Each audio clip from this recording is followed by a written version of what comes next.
ஹிந்தி சென்டென்சஸில் present perfect tense to future perfect tense எப்படி மாற்றுறது அப்படின்னு கமெண்ட் செக்ஷனில் கேட்டிருந்தீங்க.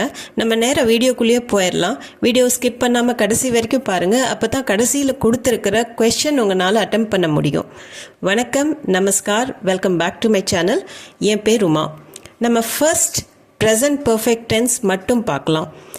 இந்த ப்ரெசன்ட் பர்ஃபெக்ட் டென்ஸ் அப்படிங்கிறது தற்போது முடிக்கப்பட்ட வேலை, அதாவது இப்போதைக்கு நிறைவு செய்யப்பட்ட ஒரு வேலையை சொல்கிறதுக்காக நம்ம யூஸ் பண்ணுவோம். இதில் ஹிந்தியில் அது எப்படி அடையாளம் காணலாம் அப்படின்னு பார்த்தீங்கன்னா, அந்த சென்டென்ஸில் சுக்கா ஹே, சுக்கி ஹே, சுக்கே ஹே அல்லது லியா ஹே, தியா ஹே இதுவும் யூஸ் பண்ணலாம். மே கூட சுக்கா ஹூ அப்படின்னு வரும். சென்டென்சஸ் மூலமாக பார்த்தீங்கன்னா இன்னும் கொஞ்சம் ஈஸியாக புரியும். நான் வேலையை முடித்து விட்டேன் அப்படின்னு சொல்கிறதுக்கு மே காம் பூரா கர் சுக்கா ஹூ. மே நான், காம்னா வேலை, பூரா கர்னா அப்படின்னா முடிக்கிறது. பூரா கர் சுக்கா ஹூ நான் முடிச்சிட்டேன். I have finished my work அப்படின்னு சொல்கிறதுக்கு மே காம் பூரா கர் சுக்கா ஹூ. இப்போ இந்த இடத்துல காம் பூரா கர் சுக்கா ஹூ அப்படிங்கிறது இந்த சுக்கா ஹூ இருக்கிறதுனால நம்மளுக்கு ப்ரெசன்ட் பர்ஃபெக்டில் எழுதியிருக்கோம் அப்படின்னு நம்ம சொல்கிறோம். இந்த நிமிஷத்தில் நான் அந்த வேலையை முடிச்சிட்டேன். மே காம் பூரா கர் சுக்கா ஹூ. இதைவே சுக்கா ஹூன்னு நம்ம சொல்லாமல் லியா ஹே, தியா ஹே அப்படிங்கிற வேர்ட்ஸை யூஸ் பண்ணி கூட நம்ம ப்ரெசன்ட் பர்ஃபெக்டில் சொல்லலாம். நான் தனது வேலையை முடித்து விட்டேன். மேனே அப்னா காம் பூரா கர் லியா ஹே. போன சென்டென்ஸில் மே காம் பூரா கர் சுக்கா ஹூ அப்படின்னு நம்ம சொல்கிறோம். இந்த இடத்துல நம்ம சுக்கா ஹூக்கு பதிலாக லியா ஹே அப்படிங்கிறத யூஸ் பண்ணியிருக்கிறோம். அதனால் இது ட்ரான்சிட்டிவ் வேர்ப் லேனா அப்படிங்கிறது. அதனால் இப்போ மே நேன்னு மாறிடும். அது மே காம் பூரா கர் சுக்கா ஹூன்னு நம்ம போன சென்டென்ஸ் பார்த்தோம். இதில் மேனே அப்னா காம் பூரா கர் லியா ஹே. மேனே நான், அப்னா காம் தன்னுடைய வேலையை, பூரா கர் லியா ஹே முடிச்சிட்டேன். ஸோ இந்த வேலை இந்த நிமிஷத்தில் பார்க்க போனால் முடிச்சிட்டேன், வேலை முடிஞ்சிடுச்சு. அதனால தான் மேனே அப்படின்னு வருது. மேனே அப்னா காம் பூரா கர் லியா ஹே இப்படின்னு சொல்லலாம். அல்லது நீங்கள் லியா ஹே சொல்லலை அப்படின்னு சொன்னீங்கன்னா மே அப்னா காம் பூரா கர் சுக்கா ஹூ அப்படின்னு ரெண்டு விதமாகவும் இந்த சென்டென்ஸை நம்ம சொல்லிக்கலாம். அடுத்த சென்டென்ஸ் பாருங்கள். அவள் சாப்பிட்டு விட்டாள். வோ கானா கா சுக்கி ஹே. வோ அவள் இந்த இடத்துல சுக்கி ஹேல முடியுதுன்னா பெண்ணை பற்றி பேசுகிறோம். வோனா அவள், கானா கானா அப்படின்னா சாப்பிட்றது. கானா கா சுக்கி ஹே அப்படின்னா சாப்பிட்டு முடிச்சிட்டா. ஷீ ஹேஸ் ஈட்டன் அப்படின்னு சொல்கிறதுக்கு வோ கானா கா சுக்கி ஹே. இந்த இடத்துல நம்ம சுக்கி ஹே யூஸ் பண்ணி சொல்கிறோம். வோ கானா கா சுக்கி ஹே. இதைவே நீங்கள் சுக்கி அப்படிங்கிற வேர்டை யூஸ் பண்ணல, லியா தியா இந்த மாதிரி யூஸ் பண்ணணும் அப்படின்னு நினச்சிங்கன்னா அப்படியும் பண்ணலாம். அப்போது வோங்கிறது உஸ்னே அப்படின்னு மாறிடும். நே நீங்கள் சேர்த்த வேண்டியது இருக்கும். லியாங்கிறது ட்ரான்சிட்டிவ் வேர்புங்கிறதுனால உஸ்னே கானா கானா அப்படின்னா சாப்பிட்றது. கானா கா லியா ஹே அப்படின்னா சாப்பிட்டு விட்டால். ஸோ லியா ஹே யூஸ் பண்ணியும் நீங்கள் சொல்லலாம். சுக்கி ஹே, அப்போது சுக்கி ஹேன்னு யூஸ் பண்ணும்போது நே வராது. லியா ஹே சொல்லும்போது உஸ்னே கானா கா லியா ஹே அல்லது வோ கானா கா சுக்கி ஹே. இப்போது குழந்தைகள் பள்ளிக்கு சென்று விட்டார்கள். இதை சொல்கிறதுக்கு பச்சே ஸ்கூல் ஜா சுக்கே ஹே. பச்சான குழந்தை, பச்சே அப்படிங்கிறது பன்மையில் மாறிடும். குழந்தைகள். ஸ்கூல் ஜா சுக்கே ஹே, ஜானானா போகிறது. ஜா சுக்கே ஹே அப்படின்னா இந்த இடத்துல சுக்கே ஹே ஏன் வருதுன்னா பச்சேங்கிறது பன்மையில் இருக்குது, அதனால சுக்கேன்னு வரும். சுக்கா சுக்கின்னு வராமல் சுக்கே. பச்சே ஸ்கூல் ஜா சுக்கே ஹே, அவங்க ஸ்கூலுக்கு போயாச்சு. ஸோ இந்த இடத்துல நம்ம லியா யூஸ் பண்ண முடியாது. இப்போ ஏன் யூஸ் பண்ண முடியாது அப்படின்னு பார்த்தீங்கன்னா, இதெல்லாமே இந்த ஜானா, ஆனா, ஹோனா, ரோனா, ஹஸ்னா, தோட்னா, சோனா, உட்னா, பேட்னா, சல்னா இந்த ஸ்க்ரீனில் தெரிகிற இந்த வேர்ப்ஸ் எல்லாமே இன்ட்ரான்சிட்டிவ் வேர்ப்ஸ். அதனால் இந்த மாதிரி இன்ட்ரான்சிட்டிவ் வேர்ப்ஸ் வரும்போது லியா ஹே, தியா ஹே நீங்கள் யூஸ் பண்ண முடியாது. ட்ரான்சிட்டிவ் வேர்ப்ஸாக இருந்ததுன்னா சுக்கா ஹேக்கு பதிலாக லியா ஹே, தியா ஹே யூஸ் பண்ணலாம். இங்கே இன்ட்ரான்சிட்டிவ் வேர்ப்ஸ் இருக்கும்போது இந்த லியா தியா நம்ம யூஸ் பண்ண முடியாது. அந்த சென்டென்ஸில் சுக்கா ஹே, சுக்கி ஹே அல்லது ஒருமை பன்மை ஆண்பால் பெண்பாலுக்கு தகுந்த மாதிரி நம்ம சுக்கா சுக்கி சுக்கே இது மாதிரி அந்த மாதிரி தான் நம்ம யூஸ் பண்ண முடியும். இந்த லியா ஹே தியா ஹேவை நம்ம இந்த சென்டென்ஸ் இன்ட்ரான்சிட்டிவ் வேர்ப் இருக்க சென்டென்சஸில் யூஸ் பண்ண முடியாது. இப்போது இந்த சென்டென்ஸ் பாருங்கள். மழை பெய்துள்ளது. பாரிஷ் ஹோ சுக்கி ஹே. இப்போ பாரிஷ்னா மழை, பாரிஷ் ஹோனா அப்படின்னா மழை பெய்யறது, ஹோ சுக்கி ஹே அப்படின்னா மழை பெஞ்சிடுச்சு. ஸோ இந்த இடத்துல மழை பெய்து முடிந்து விட்டது அப்படின்னு சொல்கிறதுக்கு ப்ரெசன்ட் பர்ஃபெக்டில் நம்ம சொல்லும்போது அந்த வேலை வந்து முடிஞ்சிடுச்சு. ஆனால் நம்ம இப்போ ப்ரெசண்ட்டில் சொல்லிகிட்டு இருக்கிறோம் பாரிஷ் ஹோ சுக்கி ஹே அப்படின்னு. அதனால் பாரிஷ் ஹோ சுக்கி ஹே அப்படின்னு நம்ம சொல்கிறோம். ஆனால் இங்கே லியான்னு சொல்ல முடியாது, ஏன்னா ஹோனா இன்ட்ரான்சிட்டிவ் வேர்ப். அவர்கள் தூங்கி இருக்கிறார்கள். வோ சோ சுக்கே ஹே. இப்போது அவங்க தூங்கிட்டாங்க அப்படின்னு சொல்கிறதுக்கு தே ஹாவ் ஸ்லெப்ட் அப்படின்னு நம்ம இங்கிலீஷில் சொல்லுவோம். வோ இந்த இடத்துல அவர்களுக்கும் நம்ம யூஸ் பண்ணலாம். யூஸ்வலாகவே ஹிந்தியில் நம்ம பேச்சு வழக்கில் பேசும்போது அவன் அவள் அவர்கள் எல்லாத்துக்குமே தூரத்தில் இருக்கிறவங்கள யாராச்சும் பற்றி சொல்லும்போது வோன்னு தான் சொல்லுவோம். வே வஹ அப்படின்னு எல்லாம் யாரும் சொல்கிறதில்ல, வோன்னு சொன்னாலே போதுமானது. வோ சோனானா தூங்கிறது, சோ சுக்கே ஹே தூங்கிட்டாங்க, தூங்கி முடிச்சிட்டாங்க, அதாவது தே ஹாவ் ஸ்லெப்ட் அப்படிங்கிற அர்த்தம். இப்போ வோ சோ சுக்கே ஹே தூங்கிட்டு இருக்காங்க, தூங்கிட்டாங்க, இது எல்லா அர்த்தமும் தமிழில் வரும். ஆனால் சோ சுக்கே ஹே அப்படின்னா தே ஹாவ் ஸ்லெப்ட் அப்படிங்கிற அர்த்தம் தான். இந்த இடத்துல சோனா அப்படிங்கிறது பார்த்தீங்கன்னா அது இன்ட்ரான்சிட்டிவ் வேர்ப், என்னன்னு கேள்வி கேட்க முடியாது. அதனால வோ சோ சுக்கே ஹேன்னு தான் சொல்ல முடியும். இதுக்கு நே சேர்த்து லியா ஹே தியா ஹே வராது. அடுத்தது நம்ம ஃப்யூச்சர் பர்ஃபெக்ட் டென்ஸ் பார்க்கலாம். இது வந்து எதிர்காலத்தில் ஒரு குறிப்பிட்ட நேரத்தில் முடிக்கப்பட்டிருக்கணும் அந்த வேலை, அதுக்கு நம்ம யூஸ் பண்ணுவோம். இதுவும் ஆண்பால் பெண்பால் ஒருமை பன்மை அப்புறம் லியா ஹே தியா ஹே இது எல்லாம் யூஸ் பண்ணி நம்ம சொல்லலாம் ஃப்யூச்சர் பர்ஃபெக்ட் டென்ஸில். இப்போ ஆனால் என்ன ஒரு வித்தியாசம் ப்ரெசன்ட் டென்ஸ்க்கு ஃப்யூச்சர் டென்ஸ்க்கு அப்படின்னு பார்த்தீங்கன்னா, ப்ரெசன்ட் டென்ஸில் நம்ம சுக்கா ஹே சுக்கி ஹே அல்லது மே கூட வந்ததுன்னா ஹூன்னு வரும். சுக்கே ஹே லியா ஹேன்னு அந்த ஹே ஹூ இந்த மாதிரி தான் நம்ம சொன்னோம். ஃப்யூச்சர் டென்ஸில் கா கே கி இதில் தான் முடியும். அதனால் சுக்கா ஹேக் பதிலாக சுக்கா ஹோகா, கி ஹோகி, சுக்கே ஹோங்கே பன்மைக்கு. அதே மாதிரி லியா ஹே தியா ஹே வந்து லியா ஹோகா தியா ஹோகா இந்த மாதிரி நம்ம யூஸ் பண்ணலாம். இதுக்கு சென்டென்ஸ் பாருங்கள். அவன் ईमेल அனுப்பியிருப்பான். वो ईमेल भेज चुका होगा. வோனா இந்த இடத்துல அவன், இமெயில் அந்த இங்கிலீஷ் வேர்டை அப்படியே வச்சுருக்கோம். பேஜ்னா அப்படின்னா அனுப்புறது. பேஜ் சுக்கா ஹோகா அப்படின்னா அவன் அனுப்பியிருப்பான். ஸோ எதிர்காலத்தில் அந்த வேலையை அந்த குறிப்பிட்ட நேரத்தில் அவன் முடிச்சிருப்பான் அப்படின்னு சொல்கிறதுக்கு தான் நம்ம சொல்கிறோம் அவன் இமெயில் அனுப்பிச்சிருப்பான் அப்படின்னு சொல்கிறதுக்கு ஓ இமெயில் பேஜ் சுக்கா ஹோகா. இப்போ அதே சென்டென்ஸ் அவன் இமெயில் அனுப்பியிருப்பான் அப்படிங்கிற சென்டென்ஸை நீங்கள் சுக்கா ஹோகா அப்படின்னு இல்லாமல் தியா ஹோகான்னு கூட சொல்லலாம். உஸ்னே இமெயில் பேஜ் தியா ஹோகா.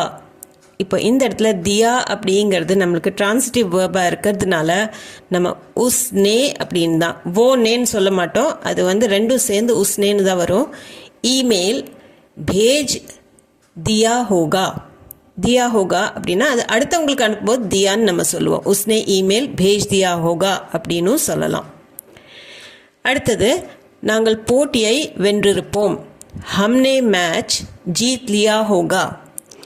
அதாவது எதிர்காலத்தில் சொல்கிறது இது. ஃப்யூச்சர் டென்ஸில் நம்ம சொல்லும்போது நம்ம மேட்ச்சை ஜெயிச்சிருப்போம் அப்படின்னு சொல்கிறதுக்கு ஹம்னே நாங்கள், மேட்ச் போட்டி, ஜீத்னானா ஜெயிக்கிறது, ஜீத் லியா ஹோகா அப்படின்னா ஜெயிச்சிருப்போம்.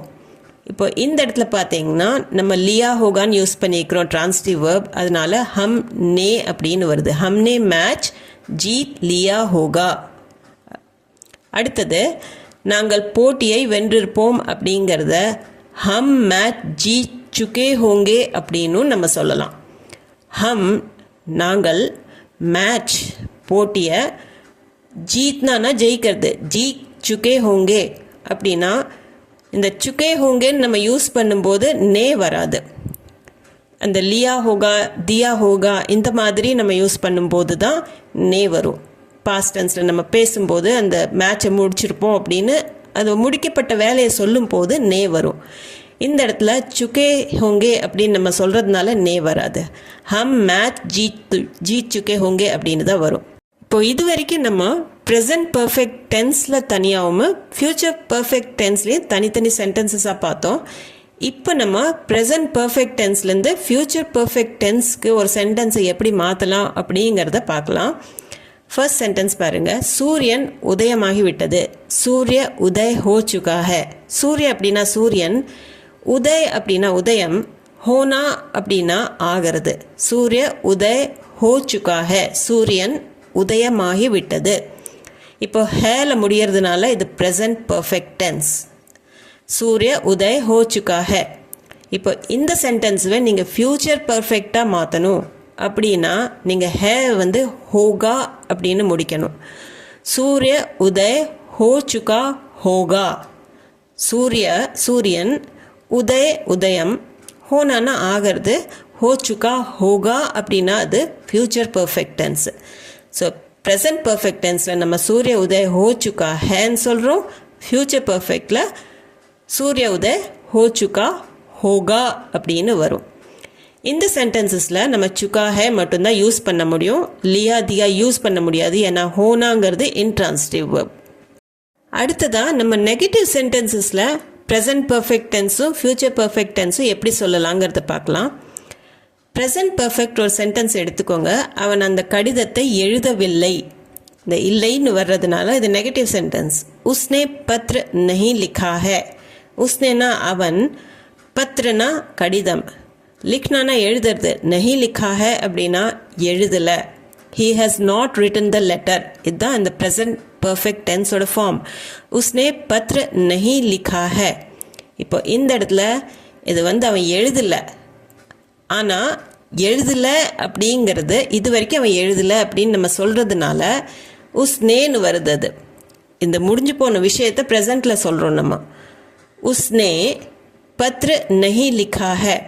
இந்த இடத்துல நீங்கள் பார்த்தீங்கன்னா நெகட்டிவ் சென்டென்சஸில் நம்ம சுகா ஹே அல்லது லியா ஹே தியா ஹேன்னு சொல்ல மாட்டோம். ஏன்னா நம்ம அந்த காரியத்தை முடிக்கலை. அவன் அந்த கடிதத்தை எழுதலை அப்படின்னு சொல்லும்போது உஸ்னே பத்ர நஹி லிखा है. he has not written the letter. இங்கே நம்ம எங்கேயுமே சுகா ஹேவோ லியா தியா எதுவுமே நம்ம யூஸ் பண்ணல. ஸோ நெகட்டிவ் சென்டென்ஸில் இதை நீங்கள் நோட் பண்ணிக்கணும். ஃப்யூச்சர் பர்ஃபெக்டில் அவன் அந்த கடிதத்தை எழுதியிருக்க மாட்டான்.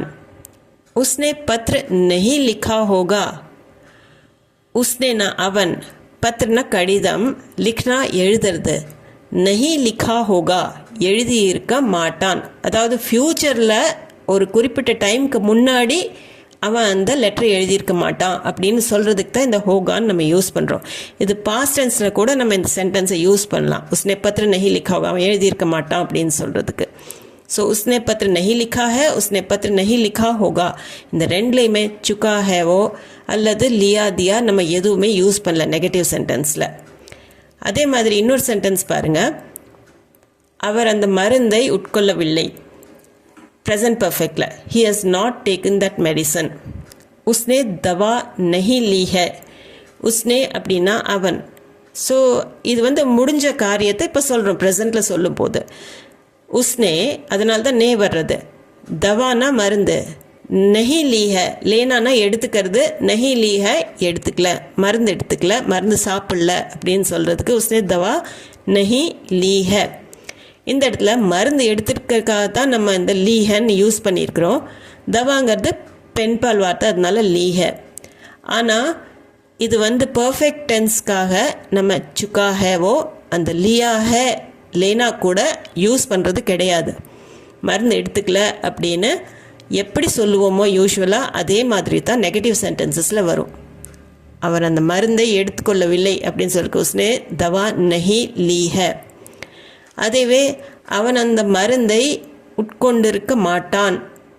உஸ்னே தவா நஹி லீ ஹோகி. இந்த கீல முடியறதெல்லாம் ஃப்யூச்சரை குறிக்கும். உஸ்னே அவன் தவா மருந்து, நஹி லி ஹோகி அப்படின்னா எடுத்திருக்க மாட்டான்.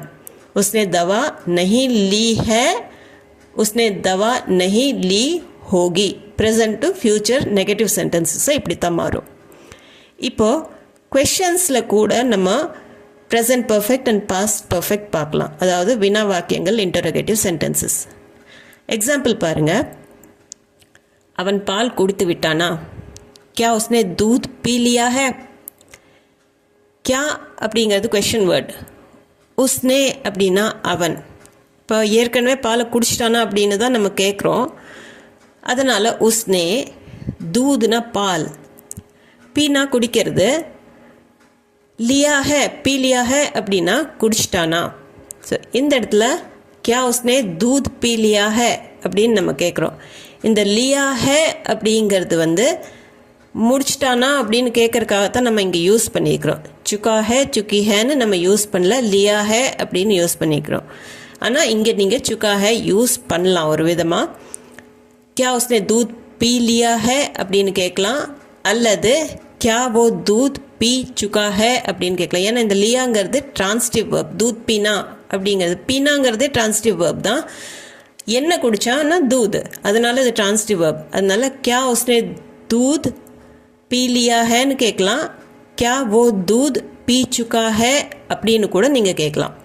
இதே ஃப்யூச்சர் பர்ஃபெக்டாக இதை மாற்றணும் அப்படின்னா क्या उसने दूध पी लिया होगा, அவன் பாலை குடிச்சிருப்பானா? क्याனா என்ன? उसने அவன், दूध पी लिया होगा பாலை குடிச்சிருப்பானா? क्या उसने दूध पी लिया होगा. அதே மாதிரி இன்னொரு சென்டென்ஸ் பாருங்கள். நீங்கள் புத்தகத்தை படித்து முடித்து விட்டீர்களா? क्या आप किताब पढ़ चुके हैं? क्याங்கிறது கொஷன் வேர்டு. அது இல்லாமல் கூட நீங்கள் கொஷன் டோனில் கேட்கலாம். आप किताब पढ़ चुके हैं அப்படின்னு. ஆப்னா நீங்கள், கிதாப் புத்தகம், பढ़ना அப்படிங்கிறது படிக்கிறது. पढ़ चुके हैं படித்து முடிச்சிட்டிங்களா? Have you read the book அப்படின்னு நம்ம இங்கிலீஷில் கேட்குறோம். क्या आप किताब पढ़ चुके हैं. ஸோ இந்த இடத்துல சுக்கே ஏன் வருது, பன்மை இல்லையே அப்படின்னா, ஆப்புங்கிறது மரியாதையாக நம்ம சொல்கிறதுனால அந்த பன்மைக்கு உண்டான வார்த்தையை தான் நம்ம யூஸ் பண்ணுவோம். அதனால தான் கிதாப் பढ़ चुके हैं அப்படின்னு நம்ம கேட்குறோம். क्या आप किताब पढ़ चुके हैं அப்படின்னு வந்தாலே இது ப்ரெசன்ட் பர்ஃபெக்ட். நீங்கள் புத்தகத்தை படித்து முடித்திருப்பீர்களா அப்படின்னு நம்ம கேட்குறோம். இப்போ நீங்கள் புத்தகத்தை படித்து முடிச்சிருப்பீங்களா, அந்த சமயத்தில் நீங்கள் படித்து முடிச்சிருப்பீங்களா ஃப்யூச்சரில் அப்படின்னு கேட்குறக்கு क्या आप किताब पढ़ चुके होंगे. क्या என்ன, ஆப்னா நீங்கள், கிதாப் புத்தகம், पढ़ चुके होंगे படித்து முடிச்சிருப்பீங்களா. क्या आप किताब पढ़ चुके होंगे, would you have read the book அப்படின்னு கேட்குறக்கு. இப்போது உங்களுக்கு உண்டான ஒரு ப்ராக்டிஸ் செஷன். 2 சென்டென்சஸ் இருக்குது. ஒன்று ப்ரெசன்ட் பர்ஃபெக்டில், இன்னொன்று ஃப்யூச்சர் பர்ஃபெக்டில். ப்ரெசன்ட் பர்ஃபெக்டில் நீங்கள் இந்த திரைப்படத்தை பார்த்துருக்கிறீங்களா ஒன்று. ஃப்யூச்சர் பர்ஃபெக்டில் நீங்கள் இந்த திரைப்படத்தை பார்த்துருப்பீர்களா. இந்த 2 சென்டென்சஸுமே நீங்கள் வந்து ப்ரெசன்ட் பர்ஃபெக்ட்லேயுமே ஃப்யூச்சர் பர்ஃபெக்ட்லேயும் எப்படி எழுதுவீங்க அப்படிங்கிறத காமெண்ட் செக்ஷனில் கமெண்ட் பண்ணி சொல்லுங்கள். திரைப்படம் அப்படிங்கிறதுக்கு நீங்கள் பிக்சர், சினிமா, மூவி, இந்த என்ன வேர்ட்ஸ் வேணாலும் இதில் யூஸ் பண்ணிக்கலாம். வீடியோ உங்களுக்கு புரியும்படியாக இருந்திருக்கும்னு நம்புகிறேன். புரியலன்னா வீடியோ அந்த இடத்துல பாஸ் பண்ணிவிட்டு புரிஞ்சுக்க ட்ரை பண்ணுங்கள். அது போக உங்களுக்கு இந்த வீடியோ சம்மந்தமாக ஏதாவது டவுட்ஸ், கொஷன்ஸ், உங்கள் ஃபீட்பேக் எதுவாக இருந்தாலும் கமெண்ட் செக்ஷனில் கண்டிப்பாக கமெண்ட் பண்ணி சொல்லுங்கள். அது போக நம்ம சேனலுக்கு நீங்கள் புதுசாக இருந்தீங்கன்னா சேனலை மறக்காமல் சப்ஸ்கிரைப் பட்டன் அமுத்தி சப்ஸ்கிரைப் பண்ணிக்கோங்க. இந்த வீடியோ பிடிச்சிருந்தால் லைக் பண்ணிவிட்டு ஹை பாயிண்ட்ஸும் கொடுத்துட்டு உங்கள் ஃப்ரெண்ட்ஸ் அண்ட் ஃபேமிலி சர்க்கிளில் யாராச்சும் ஹிந்தி கற்றுக்கணும்னு இருந்ததுன்னா, இன்ட்ரெஸ்ட் இருந்தாலோ, நார்த்தில் இருக்காங்க தேவைப்படுது அப்படின்னு இருந்தாலோ, இல்லை வெளிநாட்டில் இருக்கும்போது அவங்களுக்கும் தேவைப்படலாம், அப்படி இருக்கிறவங்களுக்கு கண்டிப்பாக ஷேர் பண்ணிக்கோங்க. நான் மீண்டும் ஒரு வீடியோவில் உங்களை சந்திக்கிறேன். தேங்க்யூ ஃபார் வாட்சிங்.